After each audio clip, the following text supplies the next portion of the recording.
Something wonderful is happening to me right now. Something wonderful is happening to me right now. I accept things the way they are.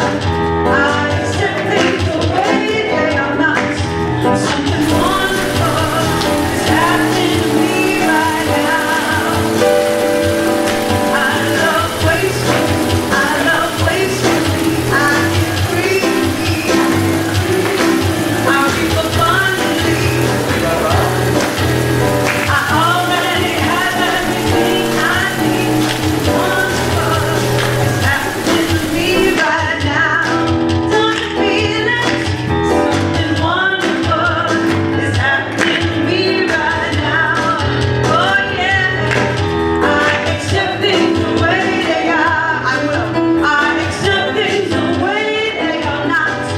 Something wonderful is happening to me right now. Would you like a program? Good morning, welcome to the center.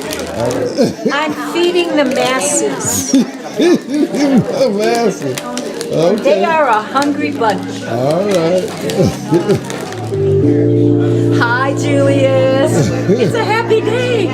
It's the last Sunday in February. I can't hardly believe it's already here. Well, it's a happy day.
when you're ready, you can open your eyes. Namaste.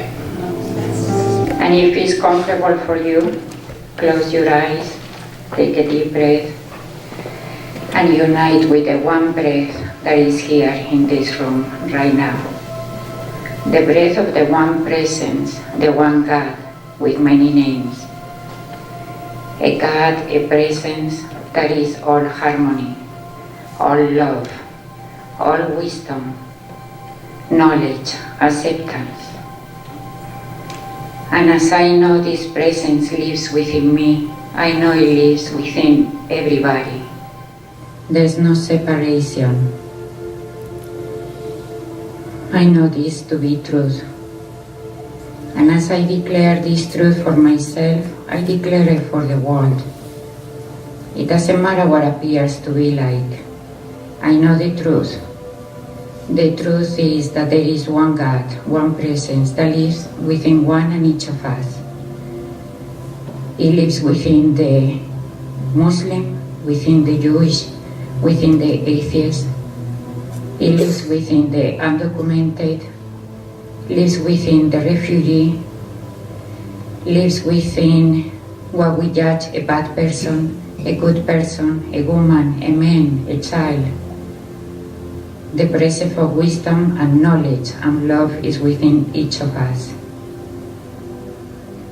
I declare that today and from now on, it's not much I can do, perhaps, but I know I can make a difference in my life. I can choose to open to wisdom. I can choose to go to a different restaurant, an ethnic restaurant, and learn about their food. I can choose to learn something new from something that makes me uncomfortable. I expand my consciousness with knowledge. I expand my consciousness by loving, by accepting, by not judging. I expand my consciousness by accepting who you are. Woman, man, gay, transsexual, atheist, religious, Republican, Democrat. I accept all because I know by accepting you, you are accepting me. And there is just one. I am so grateful for this teaching. I am so grateful for this center. I am so grateful for Reverend Stacy, Reverend Cheryl, Reverend Dan, for their teaching, their patience, their love.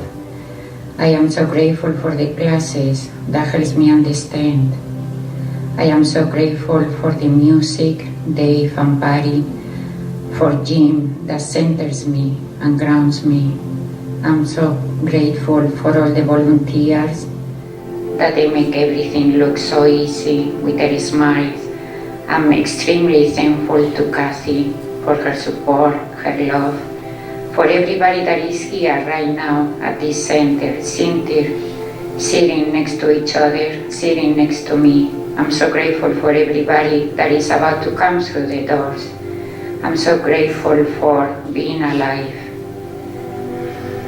And as I know that the truth is always revealed, and as I know that it is done to me as I believe, I release this word to the law, knowing that it is done, and together we can say, and so it is. Of course, we know that change is not coming, it's here. Yeah. Right? Yeah. It's right here, right now, within each and every person. We can see that there's change right here. Quite honestly, after Christina's prayer, Jim's centering in Christina's prayer, there's nothing else for me to say. Christina's prayer really said exactly what I'm going to talk about today. But I'll throw in a couple little things there. Jim, thank you for that centering. It's absolutely beautiful. I want to start off by reading, this is Black History Month, and we've got a couple more days. And I want to kind of start off on that note. Our theme for the month is diversity and inclusivity. And our talk title is To Be Human is to Embody Paradox. Essential Winners Homes class, Reverend Cheryl is going to be teaching in April, I believe. Great class. We haven't taught it that often. I think maybe twice. And I'd like to read you something, page 4. Whereas the practicality may have suffered somewhat over time, there are not millions of card-carrying religious scientists, nor churches in every neighborhood, except in LA, where it all started. That's the truth. The ingenuity lingers on, particularly in its sense of human equity. For example, while Ernest was in many respects a man of his era, his denomination was among the first of any stripe in America to license unordained women to its ministry. The equitable aspect wasn't always seamless. The third branch church to be organized and chartered was in East Los Angeles, led by Reverend J. Arthur Twine, an African American with a congregation both black and white. When some complaints were murmured about this, resulting in the June 1945 issue of Science of Mind magazine dropping Eastside from first to last in the hitherto alphabetical listing of metropolitan LA branches, and tacking on the designation colored. Ernest arranged with his friend Reverend Twine to go there and speak. To a hushed, packed house, he began, "I have been told that too many non-Caucasians attend these lectures." True, there are Caucasians and non-Caucasians in this congregation, but this we must affirm. We are all children of one living God, one life that permeates all without exception, one intelligence that governs all, and most important, every man and woman who abides in the universe is a significant entity and the one universal consciousness. Our doors will forever be open to all. Whoever you are, be proud. You are a divine idea in the mind of God. The magazine immediately reverted to the way it had been. Somebody had briefly bowed to the segregationist conventions of the day, only to be reminded that Ernest's teachings were anything but conventional or exclusive. So Reverend J. Arthur Twine, for many of you who know, I've read this before, was my great-grandfather, and he founded, it was called Eastside Church of Religious Science in 1936, and it is now still going on today, and it's called LA Third. And unfortunately, as that time went, there wasn't, because there was not continuity, my grandparents were practitioners, but my parents didn't continue on. And Dr. Twine actually passed away when my father was 2 years old. So there's not a lot of history, so it didn't continue like some of the other black churches of religious science. So there's not a lot of history. But I did happen to find, or actually I asked somebody that from the archives to send me something if they had something about my great-grandfather. And they don't have a lot, they don't know who I'm talking about, and for a little while it's frustrating, and it's like, it is what it is. But this wonderful man named Jesse Jennings sent me this, online actually, and it's Science of Mind magazine from 1951. And my great-grandfather had passed on by then, but there is an article that he wrote. And I thought I would include it in today's talk, just a brief portion of it, because it says exactly what we're talking about. It's about, the title of it is Entering into the Kingdom of Heaven. And so when we're talking about to be human is to embody paradox, yeah, we live in we live as spiritual beings on a physical world. And the physical world is not perfect. It's one of conditions, or conditions that we create. We are both human and spirit, a mashup of divine perfection and human flaws. The personal challenge for each of us is to live with this paradox, to overcome our human errors while seeking the fuller expression of divine perfection. That right there, if we live from that place, that's the kingdom of heaven. So briefly, Entering into the Kingdom of Heaven by Arthur J. Twine. I think it's J. Arthur Twine. The kingdom of heaven is a state of harmony, perfection, and power. This state of harmony, perfection, and power is the God idea of life. It speaks in old language, so his will, his or her. We know God is gender neutral. His or her will for his or her children is that they live in his kingdom or her kingdom and enjoy his joy, his fullness and completion. And his will must be done in earth as it is in heaven. There's much work to be done, and it must be done before we gain entry into the kingdom.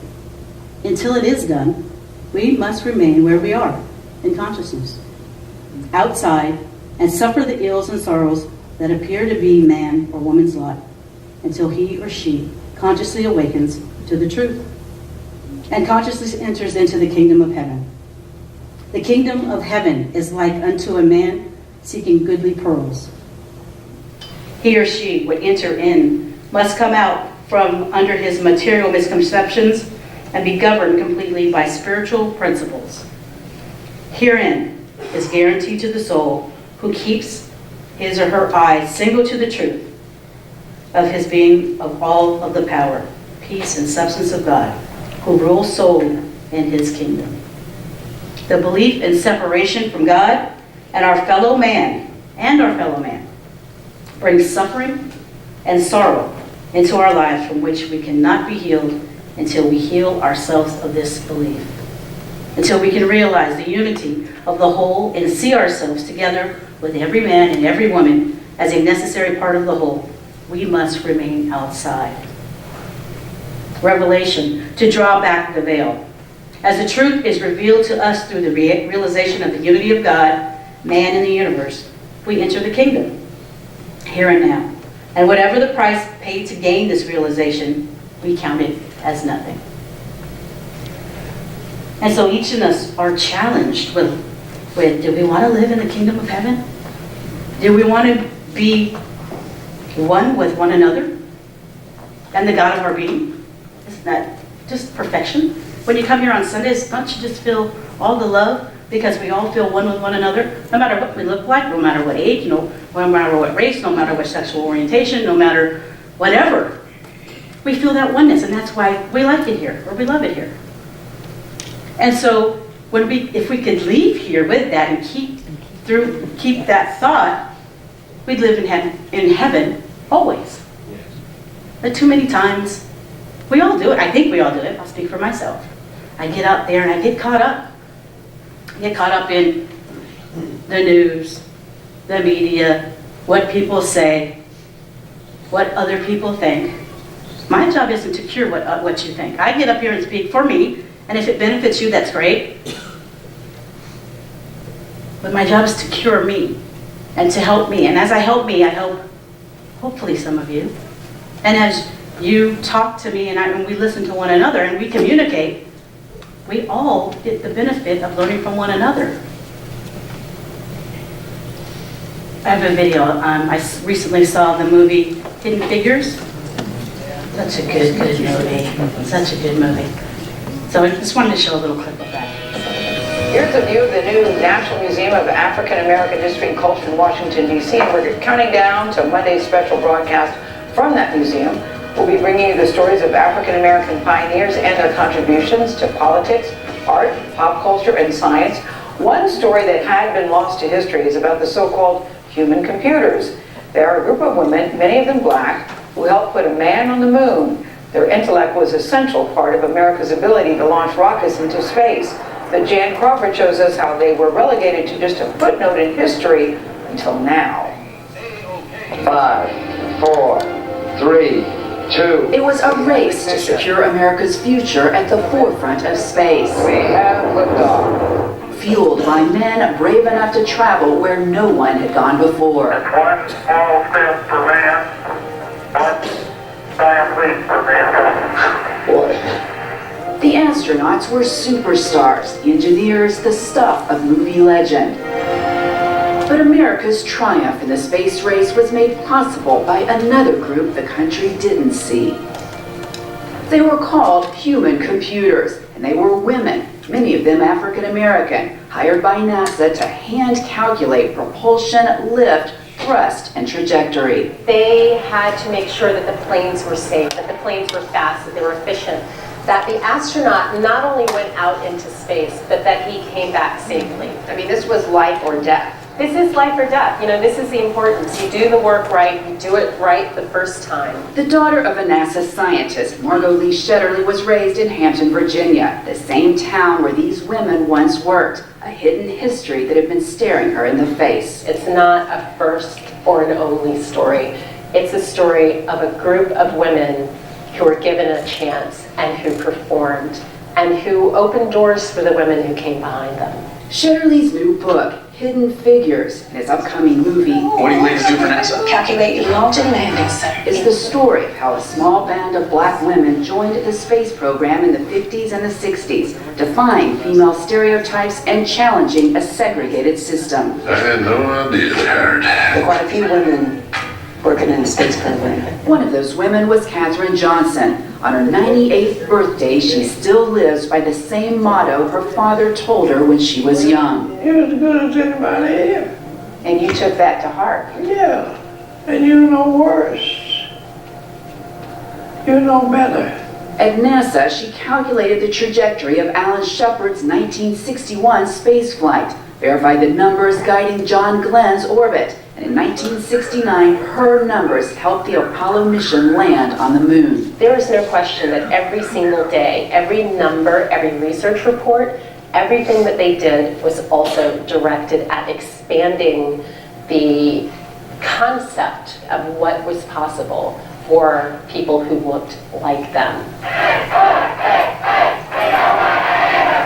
Working in the Jim Crow South, these women were relegated to the back of the bus to get to work. They couldn't use the same bathrooms or sit at the same lunch tables. Langley's newly diverse workforce made it not just a flight laboratory, but a social experiment. Do you think that there's something about math that it doesn't matter, it's the equalizer? In math, when you're working with it, what you're doing is either right or it's wrong. Leland Melvin started at NASA just a few years after Johnson retired. Her name was actually spoken kind of like in reverence, you know, like, it's Katherine Johnson. Melvin was an engineer and astronaut who flew on 2 space missions. They were the barrier breakers that helped other people see that there were other opportunities at NASA. It takes a few people to establish a foothold, no matter what that foothold is. This really is a story about the American dream. And I think The struggle for the American dream. a struggle for the American dream. What I really hope this story does is fuse these different histories to the American dream. Just because the protagonists of this book are black women does not mean that this is in any way less an American story. For CBS This Morning, Jan Crawford, Hampton, Virginia. Thank you, Russell. So anybody see that movie, Hidden Figures? If you haven't seen it, I would go see it. It was absolutely amazing. I didn't know that in the history. And it's not about that it's a black woman, but it is about that it's a black woman. It is about the idea that she's behind all of this greatness, and we've never heard of her. And there's many other people, you know, and fortunately we do, we're doing a better job and getting the word out there about what everyone does. It's not just about black or white. It's about all of us are different. We are, and all of that difference creates the fabric of America. And it's just amazing. It's just amazing the things that are done that we've never heard about. Speaking of differences, last Wednesday night we had a gentleman by the name of Blue Montana that came, and he's a transgender. And his story was just absolutely amazing. Absolutely amazing. And you know, it's some that's hard to hear and hard to think about. But there's so many similarities in some of the African American story and the transgender and the Muslim and all of that stuff. It just intertwines, and we see it continue, and the struggles continue as we don't shift our consciousness and realize that we're all one and we're all the same, no matter what it looks like, no matter what religion, no matter what race, no matter what sexual orientation, no matter what gender. It's all the same stuff. So that's all we try to bring about up here. And then Saturday, it was at the mosque around the corner. We were invited to talk and tea with Captain Sasha Larkin, who is doing an amazing job as on the police department here. Just amazing. I mean, she is so ahead of the curve. She makes me proud to even, in the things that I listen to her talk about, you would think that she's standing up here every Sunday. I mean, it's absolutely amazing. I mean, the things that she's doing with the police department here. And we had Lynn and Yvonne and Reverend Cheryl and Christina, and just talking with different people that are seemingly different, that have the same struggles that each and every one of us. I mean, it was segregated because it was just women, but they had the same struggles as women as we have, and we do have different struggles as men and women, don't we? I think we do. So seemingly, maybe that will change too as we evolve. As I thought about this, I wanted to talk about some of the differences that we have, and because we are different. And so I asked practitioner Jim, who is obviously a white male. I think he's white.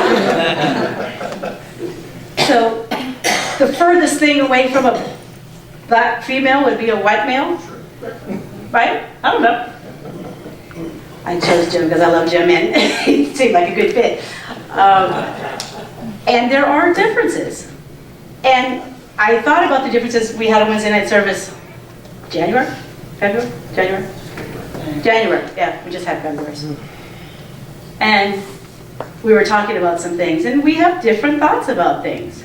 And the beautiful part is we can agree to disagree. Jim is never going to think like a black woman. His experience is never going to be like mine. And nor is mine going to be like his, right? And so it's okay to agree to disagree. So I thought just to really give an example of some of the differences that we sometimes get caught up in our humanness, that I'd have Jim come up and talk for a minute.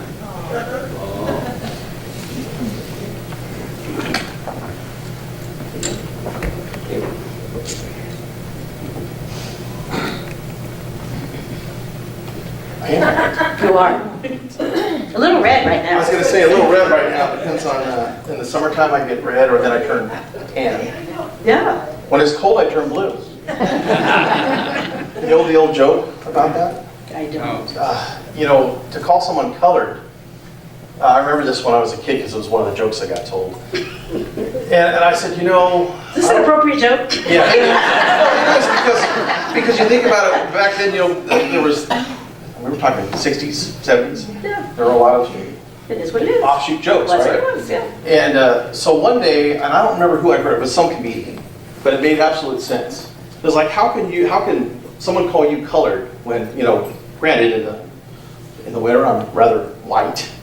You know, I can turn ashy. In the summertime, I can get red or tan. And when it's freezing cold, I turn blue. So who's colored? That's right. That's right. Just saying. Where do you want to go with? Do you want to go with the things that we agree on or don't agree on? Well, we're not going to go quite history on there. that? No, because we'll get in trouble if we go there. Yeah, that's true.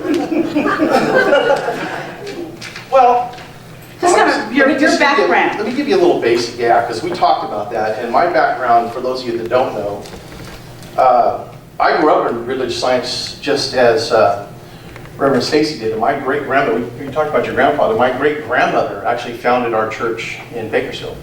And I have pictures of her and Ernest Holmes and my great-aunt all in their, you know, proudness of taking the photo of the church. So I have history with it as well. My mother is a practitioner still. And so for me, it was just, you know, do what you do. Now, admittedly, like you, because we discussed this during the part of when I started my career, so let me get that in here, I retired from the Department of Corrections in California. So I worked as a correctional officer 22 years behind the wall, as I call it, before I promoted to sergeant, which is first line supervisor. And then my last gig was as a lieutenant, as a training manager at one of the last prisons that I worked at. And as Reverend Stacy and I were talking, as far as we really got into a discussion about man's inhumanity to man, so to speak, and the things that I've seen, good, bad, or indifferent, and in specificity to the talk that we had in January, where law enforcement gets a bad rap a lot of times. Yeah. Deservingly so at times. But they do get a bad rap. And it was difficult for me to sit here on that Wednesday night as it was all aimed at law enforcement. I remember this feeling 15 years ago or so when I was at a gathering which is the big conference for United Centers for Spiritual Living. And a similar discussion was being held, and the speaker up there was lambasting the Department of Corrections. At that time, I think I had 20 years in it. And so I'm sitting here with this table of ministers going, you know, all of your accusations that there's all this stuff that goes on, yeah, it does. And it doesn't. Because people of consciousness do work in facilities like that. And so my discussion with them is, you know, you have all these grandiose ideas about how to fix it. But you're throwing money at it instead of going in and fixing it. So I told Stacy the story that when I was in the ICU, I was working in Wasco, which is a little, anybody know about Wasco, California? Do you know that all of the roses that are done for the Rose Parade and all that stuff, a lot of them come from the city of Wasco. It is a nothing town other than that, and now it has a prison.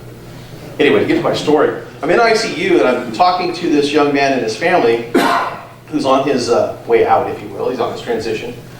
And the inmate in the bed next to him, because we had about, I think, 9 or 10 guys at that time in the ICU. We were a little busy.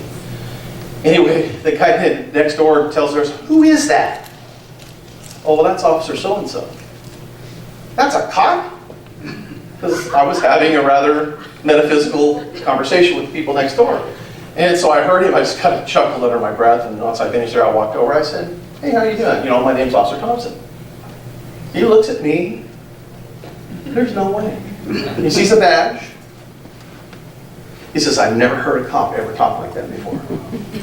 I said, "Well, you're welcome." I said, "There are those of us out there,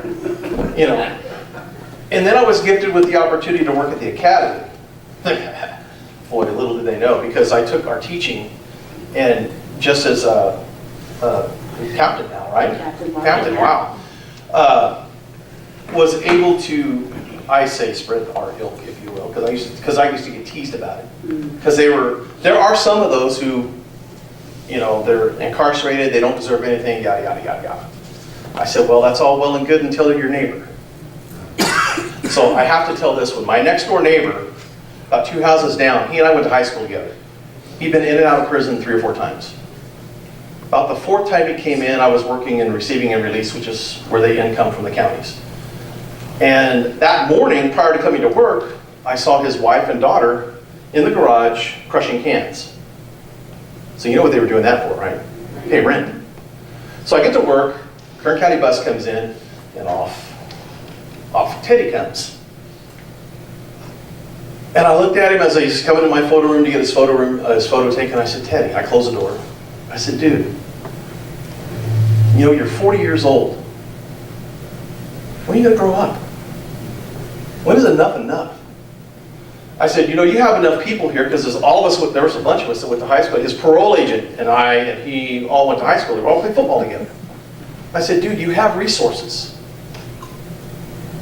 So while you're here, what are you going to do to better yourself as opposed to going out and getting around this vicious cycle again? Because you're at 2 strikes. Guess what? The 3rd one and you're gone. Because California has a 3 strikes law." He looked at me and he, bowed his head. I said, "Look, if you need help, ask. Because that's what we're here for. Contrary to popular opinion, we're not here to judge. We're not here to be the knuckle-dragging turnkeys that is often, portrayed, if you will, on in Hollywood. That was another discussion we had about Hollywood. Yeah. But anyway, Teddy finally got it through his thick skull that I wasn't kidding. I wasn't joking. I wasn't beating up on him. And Ellie was my next door neighbor, 2 doors down. My kids went to school with his kids, which I reminded some of the people I worked with. I said, "You can be all that." I said, "But I just want you to remember that they're still human beings. They have feelings." Teddy has stayed out since that last issue. I can say that. He does watch over my ex and my kid's house. They still live in the same street, which I take comfort in that. And Teddy is very black, by the way. But we didn't see that color, if you will. And even my kids, they think of Teddy as Uncle Teddy. Now, if I was still working, they might have a problem with that, because he's probably still on parole. I don't know if he's off now or not, but I mean, that's, you know what I mean? Because there was that conflict of interest. And I often got teased about it. because I would talk to people, talk to our inmate clientele just as I would any of you. Because that's who I am. And so to have that conversation on that Wednesday night, for me it was a little difficult because that's not who I am. And so we had some of that discussion afterwards as well. We did. You know, I'm obviously inclusive based upon my upbringing. I mean, maybe that's where that came from. I don't know. There are many, I will admittedly say, many African Americans that are not. They like to go places where they feel comfortable, and they feel comfortable around just their own, seemingly, people that look like them. That's a problem for me. It's a problem for me. It's their prerogative. They get to choose and do what they want to do. But what if we could have dialogue like this? What if we could have dialogue and have the energy that we all have? Where I need a hug today. Can you pray with me? What would the world look like then? And we know this. And my charge to each one of us is, are we out there doing it? I believe we are to a degree. Maybe we need to step it up, because right now the energy is not great. We can blame the media for it. We can blame the president for it. But the president's the president based upon us, maybe not us, the majority of us sitting in this room, but it's based upon our thoughts and our feelings. And so why don't we look at where this is going to get us? How are we going to grow from this experience? If that's not the person that you wanted, it's okay. We still were charged with doing what we're supposed to do. We're supposed to speak. We're supposed to pray. We're supposed to love. And I'm not saying that he doesn't. I don't know the man, for God's sakes. It's not my business. My business is to do me. And to stand in that love and to stand in that grace and to stand in that space with who I am and what I am. And all of that complaining and resistance, for God's sakes, stop it. Just stop. We know what happens when you resist. What happens? Persist. Again and again and again. Shows up again and again and again. We see all of these groups that we reach out to. And we have a lovely outreach program. I love where we're going with our outreach. And it's the same story. I feel oppressed because I'm not like them. How many times do we have to see it before we get it? It's amazing to me. It's just amazing. Which part? This part? Yeah. So our differences. Yeah. She asked, well, we talked about this. We wrote some of this stuff down. Of all the things, anyone guess where I was born? Some of you that know, just push. I think it might be some of you. So my dad was in the Air Force in the 60s.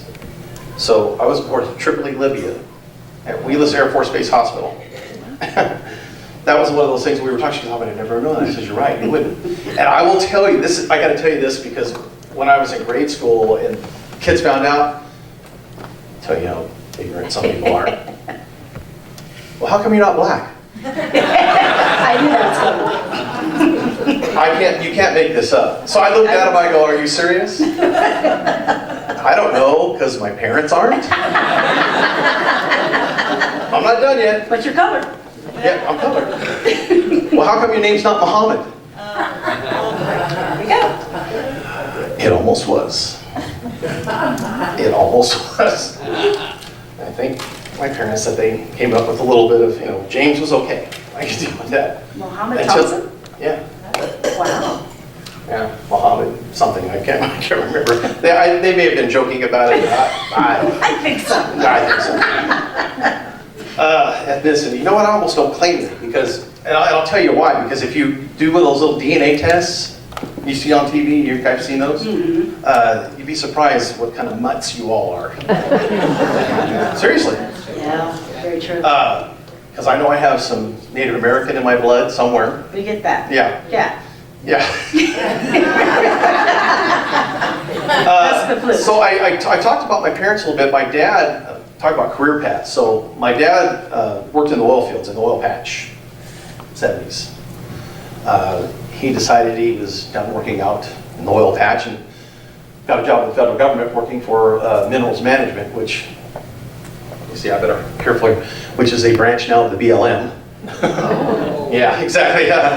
Most people, they go, BLM? No, not that much.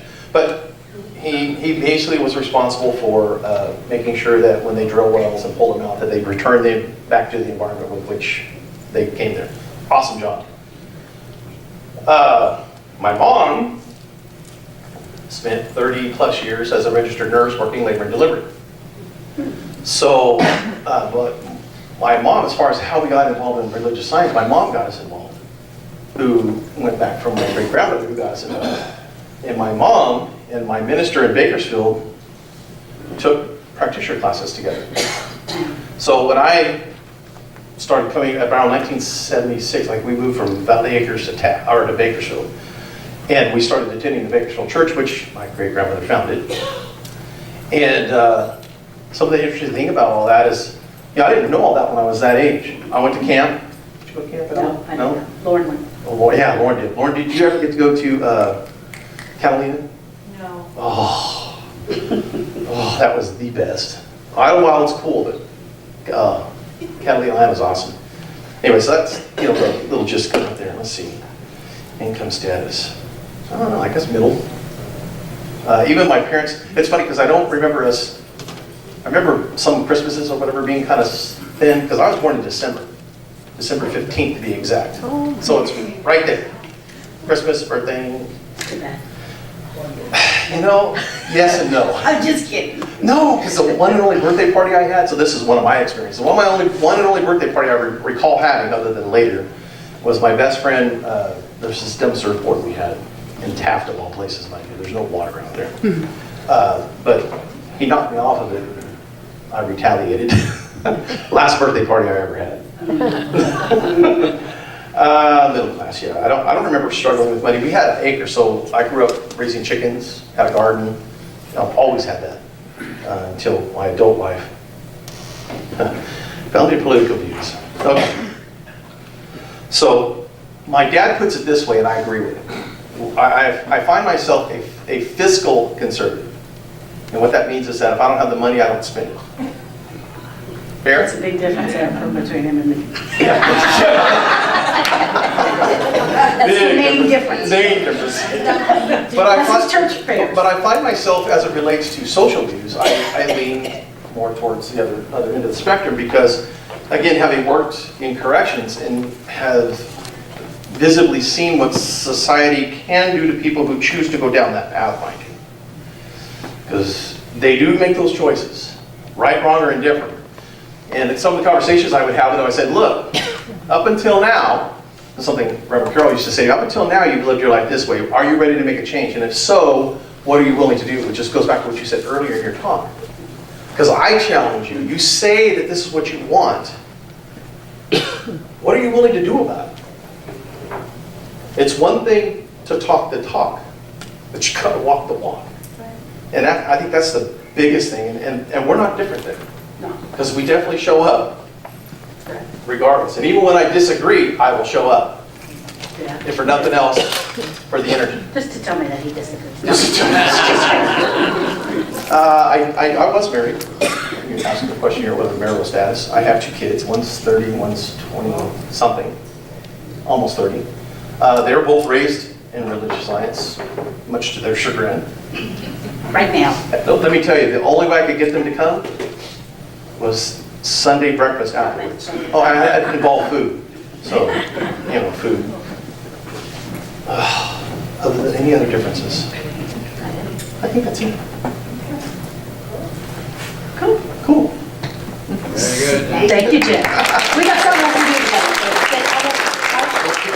I will kick you off yet. So, differences. I was born, most of you all know this, I'm born in Hollywood, California, La La Land, right? La La Land. In 1965, on September 6, 1965. It was a good year. I have probably had every job you can imagine except for being a corrections officer. But mostly customer service and sales. What else? Ethnicity. I am probably everything on the map, but obviously my appearance would be African American. My parents' jobs and careers, my mom had a ton of jobs until she got into her real job because she was married they were married quite young. And my mom was in sales for IBM, and my dad is retired as a director of the IRS. Whoa! We're going to BLM. Yeah. Family political views, obviously, it's pretty left, but we do have a lot of similarities there. I'm not not the tree hugger Californian necessarily, but I believe in the environment, and I believe most things that I do tend to agree with are leftist. Not leftist, that's like Liberal, actually. Liberal. And my family political views are the same. You know, most of the times you pick up the same things, you take what you like and you discard what you don't like. My dad, I've noticed, is becoming more right as he's had more money, but he works. I'm single, I have no kids. What else? I grew up it was middle class, but I think they also spent more than they had, so maybe it wasn't. It was pretty much upper middle class, but they spent more than they had. So seemingly, I had a birthday party every year. I had everything that I ever could have dreamed of having at that time, except for I never got a horse, which I remind them of every year. And God, I hope they don't ever give me a horse. Yeah.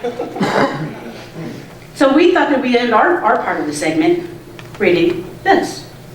Yours is probably better. Mine. It's too big. Okay. All right. So, Currently, I live in Las Vegas, Nevada. First and foremost, I know that I am loved and created in the image and likeness of the one Creator. I know this not only by my truth. I know this is not only my truth, but the truth of all, whether they recognize it or not. I love my family. I love my family and friends.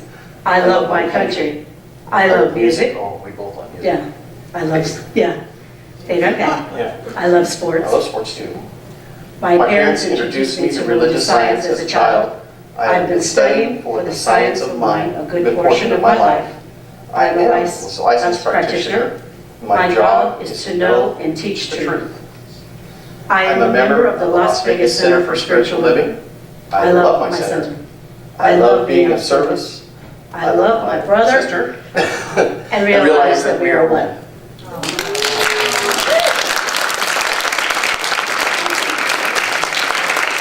That's all it is, right?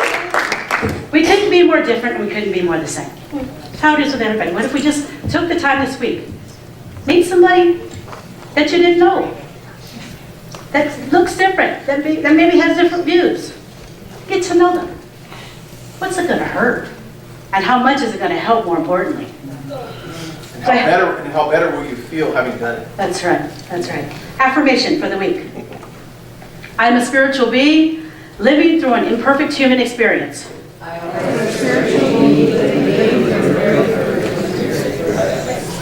I accept this. I am guided into wholeness by the divine. And so it is. I love you.